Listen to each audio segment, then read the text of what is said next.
অবশেষে বলতে হয় যে যায় নৌকায় সে হয় রাবণ।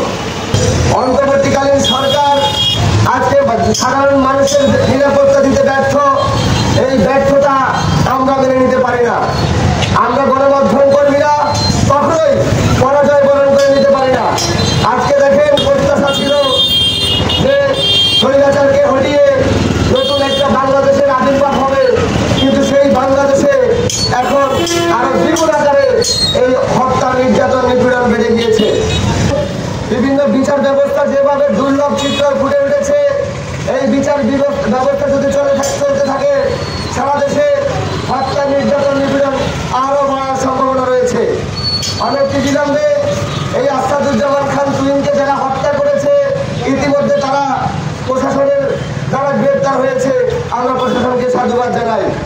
কিন্তু অত্যন্ত কষ্ট এবং পরিতাপের বিষয়, যেখানে আজকে 2024 পরবর্তী সময়ে দেশের বিচার ব্যবস্থা এতটা দুর্লভ, যেখানে তারা আজকে নজিরবিহীন দৃষ্টান্ত স্থাপন করার কথা, কিন্তু বিচার বিভাগ যদি আমাদেরকে এই দ্রুত বিচার কার্যক্রমে এই অপরাধীদেরকে ফাঁসি দিয়ে দৃষ্টান্ত স্থাপন করে, তাহলে আজকে মানুষ বিচার বিভাগের প্রতি মানুষের আস্থা, সম্মান আরো বাড়বে। প্রশাসন রাস্তাঘাটে থেকে কষ্ট করে আসামি ধরে নিয়ে যায়, আর এই বিচার বিভাগে জিআরও, পেশকার, অমুক তমুক সবাইকে ঘুষের মাধ্যমে আসামি 2 দিন পরে জামিনে চলে আসে। জামিনে এসে তারা আবার অপকর্ম, অপতৎপরতা, খুন, ধর্ষণ, নৈরাজ্য সৃষ্টি করে। আজকে যদি প্রশাসনের বিচার ব্যবস্থা আরো কঠিন করা হয়, বিচার ব্যবস্থায় নজিরবিহীন দৃষ্টান্ত স্থাপন করা হয়, তাহলে বাংলাদেশে অপরাধ প্রবণতা কমবে বলে। আমরা এদেশের মানুষের জন্য, গণতন্ত্রের জন্য লড়াই করতে এসেছি। আমরা মরতে আসিনি। আমরা এসেছি এদেশ থেকে অসঙ্গতিগুলো দূর করতে।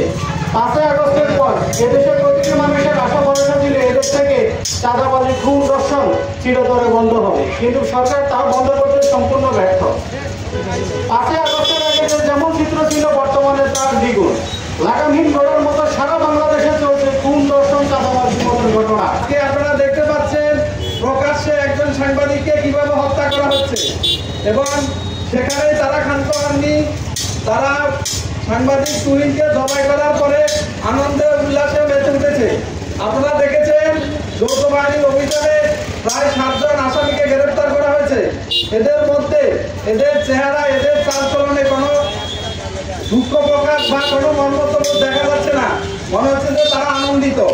আমরা এই হত্যার সাথে যারা জড়িত, এটার জন্য ধিক্কার জানাই, এবং এই হত্যা দ্রুত বিচারের মাধ্যমে যে আসামিদেরকে গ্রেফতার করা হয়েছে তাদের দ্রুত ফাঁসি কার্যকর করার জন্য আমরা সরকারের উপদেষ্টা মন্ডলী যারা রয়েছেন প্রতি আহ্বান দাঁড়াবো। আমরা এভাবে আজকে সাগরণী থেকে, উজাকর থেকে আজকে আমাদের